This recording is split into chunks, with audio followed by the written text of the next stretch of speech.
l'ancienne ex-star du Real Madrid et du Milan AC condamnée à 9 ans de prison pour viol. La peine de 9 ans de prison de l'ancienne star du Real Madrid et du Milan AC a été confirmée par la Cour d'appel de Milan. Les affaires se corsent de plus en plus pour Robinho. La Cour d'appel de Milan a publié cette semaine des détails sur une condamnation pour viol à l'encontre de l'attaquant brésilien.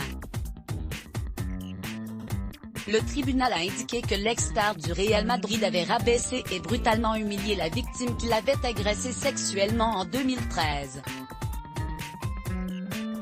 Cette dernière fêtait son 23e anniversaire la nuit de l'incident dans un lieu bien connu de Milan, comme le rapporte. En décembre dernier, la Cour d'appel avait décidé de confirmer la peine de 9 ans de prison de Robinho qui avait été initialement prononcée en 2017 pour son implication dans un viol collectif.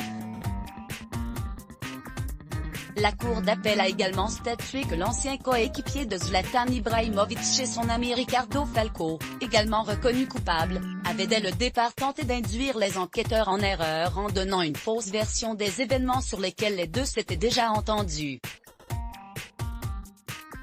En octobre 2020, Robson de Souza de son vrai nom avait rejoint le club d'enfance de Santos, mais a vu son contrat résilié à peine 4 jours plus tard.